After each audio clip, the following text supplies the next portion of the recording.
Welcome to War Academy. ఇప్పటివరకి 375 Indian polity important PYQs cover చేశాము. ఈరోజు వీడియోలో యూపీఎస్సీ, టీజీపీఎస్సీ, ఏపీపీఎస్సీ కండక్ట్ చేసిన ఎగ్జామ్‌లో మల్టిపుల్ టైమ్స్ రిపీట్ అయిన 13 ఎంసీక్యూస్‌ని కవర్ చేశాము. మీరు రాసే ఏ స్థాయి కాంపిటేటివ్ ఎగ్జామ్ అయినా సరే ఈ 13 ఎంసీక్యూస్ మీకు యూజ్ అవుతుంది. కాబట్టి ఎక్కడ కూడా ఈ వీడియోని స్కిప్ చేయకుండా చివరి వరకు చూడండి. నేను ప్రశ్న చదువుతున్నప్పుడే మీ ప్రిపరేషన్ స్థాయిని అంచనా వేయడానికి చాట్ బాక్స్‌లో సమాధానం ఇవ్వండి. ఇప్పుడు సబ్జెక్ట్‌లోకి వెళ్దాము.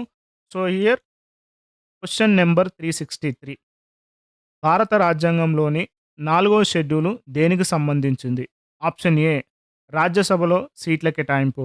ఆప్షన్ బి రాజకీయ ఫిరాయింపులు. ఆప్షన్ సి పంచాయతీ వ్యవస్థ. ఆప్షన్ డి భాషలు. రైట్. ఇందులో వచ్చేసి కరెక్ట్ సమాధానం వచ్చేసి ఏందంటే ఆప్షన్ ఏ. ఆప్షన్ ఏ వచ్చేసి ఏంది అంటే here allocation of seats in the council of states. అంటే 4వ షెడ్యూల్ ఏం చెప్తుంది అంటే రాజ్యసభలో స్థానాల కేటాయింపు గురించి మాట్లాడుతుంది. అంటే ప్రతి రాష్ట్రము, కేంద్రపాలిత ప్రాంతంలో ఎన్ని రాజ్యసభ సీట్లున్నాయని చెప్తుందన్నట్టు. అండ్ ఈ సీట్లను ఆయా రాష్ట్రాల జనాభా ప్రాతిపదికన నిర్ణయిస్తారన్నట్టు. అండ్ అదే విధంగా వచ్చేసి ఏందంటే మిగిలిన ఆప్షన్స్ గమనిస్తే ఆప్షన్ బి రాజకీయ ఫిరాయింపులు. ఇది 10థ్ షెడ్యూల్‌కు సంబంధించింది. అండ్ ఆప్షన్ సి తీసుకున్నాం అనుకోండి పంచాయతీ వ్యవస్థ. ఇది 11థ్ షెడ్యూల్‌కు సంబంధించింది. అలానే లాంగ్వేజెస్ వచ్చేసి ఏందంటే 8థ్ షెడ్యూల్‌కి సంబంధించిందన్నట్టు. సో, ఇక్కడ వచ్చేసి క్వెషన్‌లో 4థ్ షెడ్యూల్ దేనికి సంబంధించింది అంటే రాజ్యసభలోని సీట్ల కేటాయింపుకు సంబంధించిందన్నట్టు. Right. So, this is the answer. Next వచ్చేసి ఏందంటే 364. Question number 364. The 11th schedule of the constitution is related to the which of the following? Option A municipality. Option B panchayat raj. Option C centre state relationship. Option D removal of corruption. So, ఇక్కడ వచ్చేసి ఏందంటే 11th schedule వచ్చేసి ఇందులో దేనికి సంబంధించింది అంటున్నాడు. 11th schedule వచ్చేసి మనకేంది అంటే పంచాయతీ రాజ్ సిస్టమ్‌కి సంబంధించి. సో, ఇక్కడ ఆన్సర్ వచ్చేసి ఏందంటే option B is the correct answer. So, అదే విధంగా వచ్చేసి మిగతా ఆప్షనల్స్ అబ్జర్వ్ చేస్తే మున్సిపాలిటీ. మున్సిపాలిటీ వచ్చేసింది పట్టణ స్థానిక సంస్థలు. ఇది దేని కింద ఉన్నాయి? 12 షెడ్యూల్‌లో ఉన్నాయన్నట్టు. అండ్ నెక్స్ట్ ఆప్షన్ సి తీసుకున్నాం అనుకోండి కేంద్ర రాష్ట్ర సంబంధాలు. కేంద్ర రాష్ట్ర సంబంధాల గురించి మనకి ఆర్టికల్ 245 నుంచి మొదలుపెడితే ఆర్టికల్ 263 వరకు ఉందన్నట్టు. అండ్ కేంద్ర రాష్ట్ర సంబంధాల గురించి మనకి 7థ్ షెడ్యూల్‌లో గూడా ఉన్నాయి. అంటే కేంద్ర జాబితా, రాష్ట్ర జాబితా, ఉమ్మడి జాబితా ఉంది. సో, ఇది మనకి అన్‌రిలేటెడ్ టు ద 11థ్ షెడ్యూల్. అదే విధంగా వచ్చేసింది అంటే ఆప్షన్ డి తీసుకున్నాం అనుకోండి అవినీతి నిర్మూలన. సో, అవినీతి నిర్మూలనకొచ్చేసి ప్రత్యేకంగా ఎలాంటి షెడ్యూల్ లేవన్నట్టు. జనరల్‌గా వచ్చేసిందంటే లోక్‌పాల్, సీబీఐ ఆర్ ఇతర సంస్థలొచ్చేసి ఈ అవినీతి నిర్మూలన గురించి చూస్తాయన్నట్టు. సో, మనకి క్వెషన్ నంబర్ 364లో వచ్చేసి ఆన్సర్ వచ్చేసి 11థ్ షెడ్యూల్ దేనికి సంబంధించిందంటే పంచాయతీ రాజ్ వ్యవస్థకు సంబంధించింది. ఆన్సర్ వచ్చేసి option B is the correct answer అన్నట్టు. Next question number 365. Question number 365 వచ్చేసి which part of the Indian constitution has been described as the soul of the constitution? Option A fundamental rights. Option B directive principles of state policy. Option C preamble. And option D is the right to constitutional remedies means రాజ్యాంగ పరిహారపు హక్కు. So, దీని answer వచ్చేసి question number 365 answer వచ్చేసి ఏంది అంటే option D is the correct answer. So, option D మనకొచ్చేసింది. So, right to constitutional remedies. So, మనకి భారత రాజ్యాంగంలో వచ్చేసి ఆత్మ లాంటిదని మనకి ఎక్కడ చెప్పబడింది అంటే ఆర్టికల్ 32 చెప్తుందన్నట్టు. ఆర్టికల్ 32 వచ్చేసిందంటే రాజ్యాంగ పరిహారపు హక్కు అన్నట్టు. అండ్ డాక్టర్ బిఆర్ అంబేద్కర్ గారు వచ్చేసి ఈ ఆర్టికల్ 32ని ఏమన్నారు అంటే ఇదొక ఆత్మ లాంటిది అండ్ హృదయం లాంటిది అన్నట్టు కూడా మనకు చెప్పారన్నట్టు. అండ్ అదే విధంగా మిగతా ఆప్షన్స్ గమనిస్తే fundamental rights.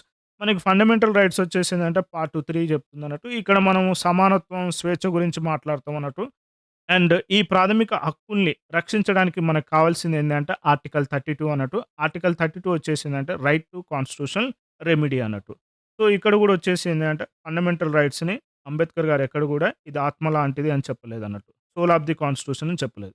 Next option B తీసుకున్నాం అనుకోండి directive principles of state policy. ఇవి ప్రభుత్వానికి వచ్చేసిందంటే మార్గదర్శకాలని అందిస్తుంది. మీన్స్ ఒక గైడ్ లాగా ఉంటుందన్నట్టు. ఇది పార్ట్ 4లో ఉందన్నట్టు. అండ్ ఆదేశక సూత్రాలు వచ్చేసిందంటే ఎన్ఫోర్సబుల్ అన్నట్టు. ఇది గూడా వచ్చేసిందంటే ఆత్మ లాంటిదని మనకెక్కడ చెప్పలేనట్టు. నెక్స్ట్ ప్రియంబుల్ ప్రవేశిక. సో, ఈ ప్రియంబుల్‌లో మనకొచ్చేసింది అంటే న్యాయము, స్వేచ్ఛ, సమానత్వం వంటి ఆదర్శాలు ఇక్కడున్నాయన్నట్టు. ఇది గూడా ఆత్మ లాంటిదని మనకు చెప్పలేదన్నట్టు.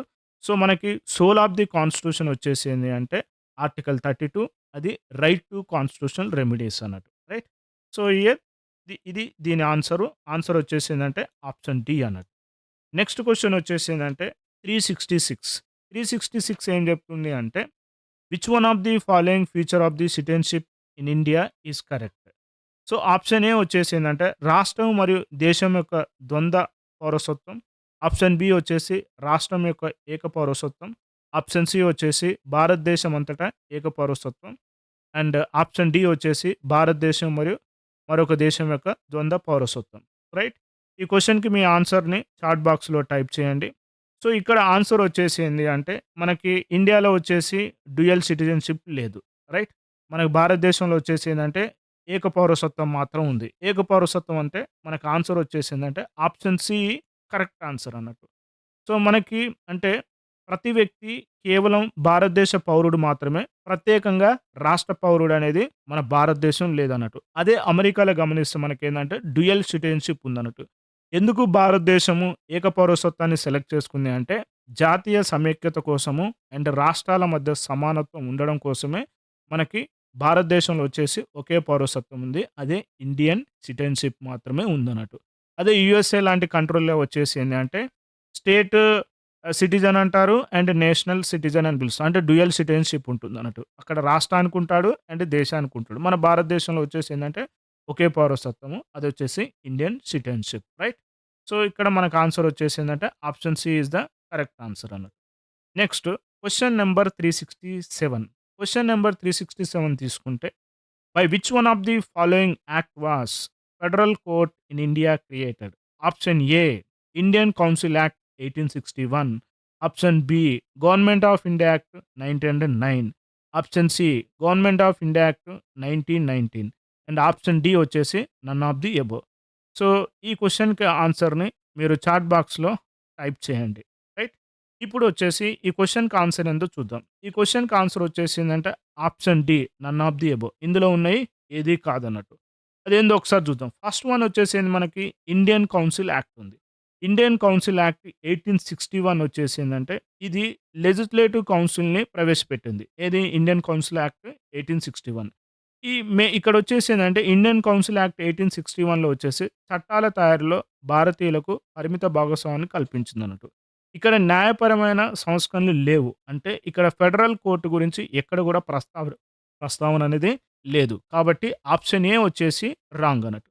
Next come to the option B. Option B వచ్చేసి మనకేంది గవర్నమెంట్ ఆఫ్ ఇండియా యాక్ట్ 1909. దీన్నే మనం ఏమని పిలుస్తాము? మింటో మార్లే సంస్కరణ అని గూడా పిలుస్తాం అన్నట్టు. ఈ మింటో మార్లే సంస్కరణలో మనకొచ్చేసిందంటే, మనకి సెపరేట్ ఎలక్టరేట్స్ అంటే ప్రత్యేక నియోజకవర్గాల గురించి మాత్రమే ఇది మాట్లాడుతుంది. అండ్ అదే విధంగా ఇక్కడొచ్చేసిందంటే లెజిస్లేటివ్ కౌన్సిల్ విస్తరణ జరిగిందన్నట్టు. సో, ఇది గూడా వచ్చేసి ఫెడరల్ కోర్ట్ గురించి మాట్లాడేది. కాబట్టి ఆప్షన్ బి గూడా వచ్చేసి రాంగ్. నెక్స్ట్ ఆప్షన్ సి ఎళ్దాం. Government of India act 1919. Government of India act 1919నే మనం ఏమని పిలుస్తామంటే మాంటెగ్ చెమ్స్‌ఫోర్డ్ రిఫార్మ్స్ అని పిలుస్తాం అన్నట్టు. ఇక్కడ సో, డయార్కీ అనేది ప్రవేశపెట్టబడింది. అండ్ ఇందులో వచ్చేసిందంటే భారతీయుల భాగస్వామ్యాన్ని పెంచిందన్నట్టు. ఏది government of India act 1919. So, ఇది గూడా ఫెడరల్ కోర్ట్ గురించి మాట్లాడుతది. సో, మనకి ఇచ్చిన 3 ఆప్షన్స్‌లలో ఏది గూడా ఫెడరల్ కోర్ట్ గురించి మాట్లాడతలేదు. అందుకే ఇక్కడ ఆన్సర్ వచ్చేసిందంటే ఆప్షన్ డి అన్నట్టు. అయితే మనకొచ్చేసేందంటే గవర్నమెంట్ ఆఫ్ ఇండియా యాక్ట్ 1935 వచ్చేసి మనకి ఫెడరల్ కోర్ట్ గురించి మాట్లాడుతుంది. సో, ఈ ఫెడరల్ కోర్ట్‌ని 1937లో స్థాపించబడింది. అండ్ ఈ ఫెడరల్ కోర్ట్ 1937 నుంచి మొదలుపెడితే 1950 వరకు గూడా పనిచేసింది. ఆ తర్వాత దీని స్థానంలో వచ్చేసి మనకేందంటే భారత సుప్రీం కోర్ట్‌ని ఏర్పాటు చేయడం జరిగిందన్నట్టు. అంటే ఈ ఫెడరల్ కోర్టే మనకు ప్రెజెంట్ ఉన్న సుప్రీం కోర్ట్‌గా మారిందని చెప్పొచ్చన్నట్టు. రైట్. సో, ఇక్కడ ఆన్సర్ వచ్చేసి ఏంది అంటే option D is the correct answer అన్నట్టు. నెక్స్ట్ క్వెషన్ వచ్చేసిందంటే 368. సో, 368లో వచ్చేసి who among the following were members of the drafting committee of the constitution అంటున్నారు.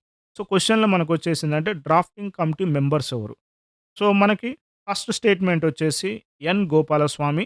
Second statement Jawaharlal Nehru. Third statement Alladi Krishnaswami Ayyar. Fourth statement వచ్చేసి Sardar Patel. Option A 1, 3, 4. Option B 1 and 4. Option C 1, 3. Option D వచ్చేసి 2, 3, 4. So మీ యొక్క ఆన్సర్ని వచ్చేసి chat బాక్స్లో type చేయండి. ఇప్పుడు మనకి డ్రాఫ్టింగ్ కమిటీ ఒకసారి గమనిస్తే రైట్. సో మనకి డ్రాఫ్టింగ్ కమిటీ వచ్చేసి మెంబర్స్ ఆఫ్ డ్రాఫ్టింగ్ కమిటీ వచ్చేసి మనకి 1947లో ఏర్పాటైంది. ఇందులో వచ్చేసి ఎవరెవరు ఉన్నారంటే ఎన్ గోపాలస్వామి అయ్యర్ ఉన్నారు. And second one Alladi Krishnaswami Ayyar, AM Munshi, Mohammad Saadulla and BL Mitter and DA Khaitan ఉన్నారన్నట్టు. సో వీళ్ళు మెంబర్స్ అన్నట్టు. అయితే మనకి ఇక్కడ వచ్చేసి ఏంది అంటే ఎన్ గోపాలస్వామి డ్రాఫ్టింగ్ కమిటీ మెంబరే. అండ్ అల్లాడి కృష్ణస్వామి అయ్యర్ కూడా వచ్చేసి డ్రాఫ్టింగ్ కమిటీ మెంబర్ అన్నట్టు. ఇందులో కాని వాళ్ళు వచ్చేసి ఎవరు అంటే జవహర్లాల్ నెహ్రూ కాదన్నట్టు. ఇతను వచ్చేసి ఏందంటే యూనియన్ పవర్ కమిటీకి అధ్యక్షుడయ్యిండు. బట్ ఈయన డ్రాఫ్టింగ్ కమిటీకి సంబంధం లేదు. సో ఆప్షన్ 2 వచ్చేసి రాంగ్. రైట్. నెక్స్ట్ వచ్చేసి ఏంది స్టేట్మెంట్ 4 చూడండి. స్టేట్మెంట్ 4లో మనకేముంది సర్దార్ పటేల్ ఉంది. సర్దార్ పటేల్ కూడా వచ్చేసి డ్రాఫ్టింగ్ కమిటీ మెంబర్ కాదు. ఇతను వచ్చేసి అడ్వైజరీ కమిటీ అధ్యక్షుడు అన్నట్టు. సో కాబట్టి స్టేట్మెంట్ 4 అండ్ స్టేట్మెంట్ 2 రాంగ్ అంటే 1 అండ్ 3 మాత్రమే రైట్. 1 అండ్ 3 అంటే ఇది మనకి option C is the correct answer అన్నట్టు. Right. So here question number 368 answer వచ్చేసి ఆప్షన్ సి. నెక్స్ట్ క్వెషన్‌కెళ్దాం. నెక్స్ట్ క్వెషన్ వచ్చేసి ఏంది అంటే క్వెషన్ నెంబర్ 369. 369లో వచ్చేసి ఏందంటే who was the constitutional adviser at the time of formation of the constitution అని పిలుస్తుంది. సో మనకి కాన్స్టిట్యూషనల్ అడ్వైజర్ ఎవరు? So first one option A doctor BR Ambedkar. Option B doctor Rajendra Prasad. Option C B N Rao. Option D వచ్చేసి KM Munshi. So ఈ క్వెషన్‌కి answer తెలిసిన వాళ్ళు మీ ఆన్సర్‌ని చాట్ బాక్స్‌లో టైప్ చేయండి. దీని ఆన్సర్ వచ్చేసి ఏంది అంటే option C is the correct answer అన్నట్టు. అంటే సో మనకి కాన్స్టిట్యూషనల్ అడ్వైజర్ వచ్చేసి ఎవరు అంటే బిఎన్ రావ్ అన్నట్టు. ఇది గుర్తుపెట్టుకోండి. అండ్ అదేవిధంగా మనకు తెలుసు కదా! సో హియర్ అంబేద్కర్ గారు వచ్చేసి మనకి drafting committee chairman. And Rajendra Prasad గారు వచ్చేసి president of the assembly. And KM Munshi వచ్చేసి drafting member. Right. So here ఇక్కడ ఆన్సర్ వచ్చేసి ఏందంటే కాన్స్టిట్యూషనల్ అడ్వైజర్ వచ్చేసి బిఎన్ రావ్. నెక్స్ట్ క్వెషన్ వచ్చేసి ఏందంటే క్వెషన్ నంబర్ 370. క్వెషన్ నంబర్ 370 జాగ్రత్తగా చూడండి. The first day session of Indian constituent assembly was chaired by option A doctor Rajendra Prasad. Option B doctor Sachchidananda Sinha. Option C doctor BR Ambedkar. Option D Pandit Jawaharlal Nehru. Right. So మీకు answer తెలిసిన వాళ్ళు దీని ఆన్సర్‌ని chat బాక్స్‌లో type చేయండి. ఈ క్వెషన్‌కి ఏమంటున్నాడంటే first day session of Indian constituent అసెంబ్లీకి ఎవరు చైర్‌పర్సన్ అడుగుతున్నారు. సో ఇక్కడ ఆన్సర్ వచ్చేసి ఏందంటే option B is the correct answer. Doctor Sachchidananda Sinha. Ninth December 1946 రోజు ఫస్ట్ డే సెషన్ జరిగింది. దానికి చైర్మన్ వచ్చేసి doctor Sachchidananda Sinha. So answer వచ్చేసిందంటే ఆప్షన్ బి అన్నట్టు. సో ఆల్రెడీ మీకు తెలుసు డాక్టర్ రాజేంద్ర ప్రసాద్ గారు వచ్చేసి ప్రెసిడెంట్. బిఆర్ అంబేద్కర్ గారు వచ్చేసి drafting committee chairman. And Pandit Jawaharlal Nehru వచ్చేసి ఏందంటే ఆబ్జెక్టివ్ రెజల్యూషన్స్ తను పాస్ చేస్తాడన్నట్టు. సో ఇక్కడ మనకి ఆన్సర్ వచ్చేసి ఏందంటే 370 క్వెషన్ ఆన్సర్ వచ్చేసి option B is the correct answer. Next one వచ్చేసి ఏందంటే క్వెషన్ నంబర్ 371కెళ్దాం. క్వెషన్ నంబర్ 371 వచ్చేసి ఒక భారతీయ పౌరుడు తన పౌరసత్వాన్ని ఎప్పుడు కోల్పోతాడు? ఫస్ట్ స్టేట్మెంట్ పౌరసత్వాన్ని వదులుకుంటే. సెకండ్ స్టేట్మెంట్ స్వచ్ఛందంగా వేరే దేశ పౌరసత్వం పొందితే. థర్డ్ వన్ వేరే దేశ పౌరుడిని పెళ్లి చేసుకుంటే. ఫోర్త్ వన్ ప్రభుత్వాన్ని విమర్శిస్తే. మనకిక్కడ గమనించండి. Option A 1, 2, 3. Option B 2, 3, 4. Option C 1 and 2. Option D 1 and 4. మనకి థర్డ్ స్టేట్మెంట్ చూడండి. వేరొక దేశ పౌరుడిని పెళ్లి చేసుకుంటే పోతుందా? సిటిజన్‌షిప్ పోదు. కాబట్టి థర్డ్ స్టేట్మెంట్ వచ్చేసి రాంగ్. రైట్. నెక్స్ట్ సిమిలర్‌లీ ప్రభుత్వాన్ని విమర్శిస్తే సిటిజన్‌షిప్ పోతుందా? పోదు. కాబట్టి ఫోర్త్ స్టేట్మెంట్ కూడా రాంగ్. అంటే third statement, fourth statement wrong. మిగిలినయింది 1 and 2. 1 and 2 statements ఎక్కడ కరెక్ట్ ఉన్నాయి? సో హియర్ ఆప్షన్ సిలో వచ్చేసి కరెక్ట్ ఉన్నాయన్నట్టు. సో కాబట్టి మనకొచ్చేసి ఏంది అంటే మనకి సిటిజన్‌షిప్ ఎప్పుడు కోల్పోదు అంటే సో ఎప్పుడు మనము లూజ్ అవుతుంది అంటే పౌరసత్వాన్ని వదులుకుంటే అండ్ స్వచ్ఛందంగా వేరే దేశ పౌరసత్వం పొందినప్పుడు మాత్రమే మనకి సిటిజన్‌షిప్ పోతుంది అన్నట్టు ఇక్కడ ఆన్సర్. సో ఇక్కడ ఆన్సర్ వచ్చేసి ఏందంటే option C is the correct answer. ఇప్పుడు నెక్స్ట్ క్వెషన్‌లోకెళ్దాం. నెక్స్ట్ క్వెషన్ వచ్చేసి ఏందంటే, మనకి 372 క్వెషన్ నంబర్. ఇక్కడ మనకి ఆర్టికల్స్ అండ్ రిలేటెడ్ మ్యాటర్ ఇచ్చారు చూడండి. ఇక్కడ స్టేట్మెంట్ ఏ వచ్చేసి కాన్స్టిట్యూషనల్ అమెండ్మెంట్స్, బి వచ్చేసి ఫైనాన్స్ కమిషన్, సి వచ్చేసి ఫైనాన్షియల్ ఎమర్జెన్సీ, డి వచ్చేసి ఆల్ ఇండియా సర్వీసెస్. ఇక్కడ 1 సో రైట్ సైడ్ వచ్చేసి ఆర్టికల్ 360, 2 స్టేట్మెంట్ వచ్చి ఆర్టికల్ 312, థర్డ్ వన్ వచ్చేసి ఆర్టికల్ 380 అండ్ ఫోర్త్ వన్ వచ్చేసి ఆర్టికల్ 360. ఇక్కడ వచ్చేసి మ్యాచ్ ద ఫాలోయింగ్ అడిగాడు. సో ఈ క్వెషన్‌కి ఆన్సర్ వచ్చేసి ఏంది అంటే మనకి ఒకసారి గమనించండి. కాన్స్టిట్యూషనల్ అమెండ్మెంట్స్ దేనికి సంబంధించింది? Article 368 right. ఫైనాన్స్ కమిషన్ ఎక్కడుంది మనకి? ఆర్టికల్ 280లో ఉందన్నట్టు. అండ్ ఫైనాన్షియల్ ఎమర్జెన్సీ ఎక్కడుంది? ఆర్టికల్ 360లో ఉంది. ఆల్ ఇండియా సర్వీసెస్ గురించి మనం ఎక్కడ చూస్తాము? ఆర్టికల్ 312 ఉందన్నట్టు. సో, ఇప్పుడు మనకొచ్చేసి ఏందంటే వీటన్నిటిని మనకి గమనిస్తే దీని ఆన్సర్ వచ్చేసి ఏందంటే 4312. So, option B is the correct answer అన్నట్టు. సో, నెక్స్ట్ క్వెషన్ వచ్చేసి 373. 373 వచ్చేసి సేమ్ ఇది గూడా వచ్చేసి ఇన్‌స్టిట్యూషన్ ఇచ్చాడు అండ్ ఆర్టికల్స్ ఇచ్చాడు. ఇక్కడ ఇన్‌స్టిట్యూషన్స్ వచ్చేసి కాగ్ ఒకటి. సో, సెకండ్ వన్ వచ్చేసి finance commission, third one administrative tribunal, fourth one is UPSC. And right side వచ్చేసి ఆర్టికల్ 315, సెకండ్ వన్ వచ్చేసి ఆర్టికల్ 280, ఆర్టికల్ 148, ఆర్టికల్ 323 ఏ. సో, ఇక్కడ కూడా వచ్చేసి మ్యాచ్ ద ఫాలోయింగ్ అడిగాడు. మనకు తెలుసు కదా ఇంతకుముందే చూసాము. ఫైనాన్స్ కమిషన్ వచ్చేసింది ఆర్టికల్ 280కి సంబంధించింది. రైట్. నెక్స్ట్ క్యాగ్ తీసుకున్నాం అనుకోండి. క్యాగ్ మనకు వచ్చేసిందంటే ఆర్టికల్ 315 ఈస్ ద కరెక్ట్ అన్నట్టు. అండ్ యూపీఎస్‌సి వచ్చేసి మనకి ఎక్కడుంది అంటే ఆర్టికల్ 323 క్లాస్ ఏలో ఉంది. అండ్ అడ్మినిస్ట్రేటివ్ ట్రిబ్యునల్స్ మనం ఎక్కడ చూస్తామంటే ఆర్టికల్ 148లో చూస్తున్నాం. సో, ఇప్పుడు మనం వీటినన్నిటిని అరేంజ్ చేస్తే ఆన్సర్ వచ్చేసి ఏంది అంటే మనకి 3241 వస్తుందన్నట్టు. So, option A is the correct answer అన్నట్టు. సో, హియర్ 373 క్వెషన్ ఆన్సర్ వచ్చేసి ఆప్షన్ ఏ రైట్. ఇది మీరు గుర్తుపెట్టుకోండి. Next come to the 374 question. So, here 374 question వచ్చేసి the sixth schedule deal with administration of tribal areas of which state?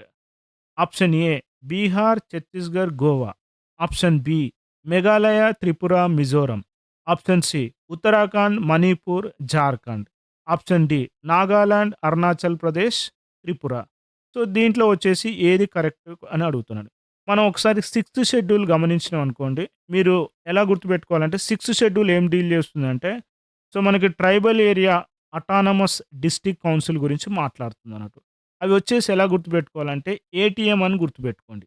ATM అంటే ఏందంటే మనకొచ్చేసి A is nothing but Assam, T is the Tripura, M is nothing but Meghalaya, another M is nothing but Mizoram. So, మనకి ఇక్కడ గమనిస్తే ఆప్షన్స్‌లో మనకు గమనిస్తే మేఘాలయ, త్రిపుర, మిజోరం మాత్రం ఇక్కడుంది. సో, మనకి బీహార్, ఛత్తీస్‌గఢ్ కాదు. ఆప్షన్ ఏ ఎలిమినేట్ అవుతుంది. ఆప్షన్ సి కూడా ఎలిమినేట్ అయితుంది. ఆప్షన్ డి కూడా ఎలిమినేట్ అవుతుంది. సో, మనకి కరెక్ట్ ఆన్సర్ వచ్చేసి ఏందంటే ఆప్షన్ బి మేఘాలయ, త్రిపుర, మిజోరం అన్నట్టు. Right. So, option B is the correct answer. ఇది 374. దీని ట్రిక్ వచ్చేసి ఏంది అంటే ఏటీఎం అని గుర్తుపెట్టుకోండి. నెక్స్ట్ లాస్ట్ క్వెషన్ వచ్చేసి question number 375. The idea of the preamble has been borrowed in Indian Constitution from the Constitution of option A Italy, option B Canada, option C France, option D USA. So, ఈ క్వెషన్‌కి answer తెలిసిన వాళ్ళు మీ ఆన్సర్‌ని chat బాక్స్‌లో type చేయండి. So, మనకిక్కడ answer వచ్చేసి ఏందంటే ప్రియంబుల్ అనే కాన్సెప్ట్‌ని మనం ఎక్కడి నుంచి తీసుకున్నాం అంటే యూఎస్ఏ నుంచి తీసుకున్నాం అన్నట్టు. సో, కాబట్టి ఇక్కడ వచ్చేసి ఏందంటే కరెక్ట్ ఆన్సర్ వచ్చేసి ఆప్షన్ డి అన్నట్టు. అండ్ అదే విధంగా మిగిలిన ఆప్షన్స్ చూస్తే ఇటలీ. ఇటలీ మనం వచ్చేసి ఏందంటే ఇక్కడ రిపబ్లిక్ కాన్సెప్ట్‌ని తీసుకున్నాం అన్నట్టు. కెనడాలో వచ్చేసి ఏందంటే బలమైన కేంద్రం కలిగిన సమైక్య వ్యవస్థను తీసుకున్నాం అన్నట్టు. అండ్ అదే విధంగా వచ్చేసి ఏందంటే రెసిడ్యుయల్ పవర్స్ కూడా ఈ కెనడా నుంచే మనం తీసుకున్నాం అన్నట్టు. ఫ్రాన్స్ తీసుకున్నాం అనుకో, ఫ్రాన్స్ నుంచి మనకి లిబర్టీ, ఈక్వాలిటీ, ఫ్రెటర్నిటీ తీసుకున్నాం అన్నట్టు. రైట్. సో, ఇవి ఈరోజు పాలిటీ పీవైక్యూస్. అండ్ ఈ క్వెషన్స్ మీరు నెగ్లెక్ట్ చేయకండి. ఏదో ఒక కాంపిటేటివ్ ఎగ్జామ్‌లో ఇవి క్వెషన్స్ పదే పదే అడుగుతున్నాడు. కాబట్టి ఇవి వచ్చే అవకాశాలు గూడా ఉన్నాయి.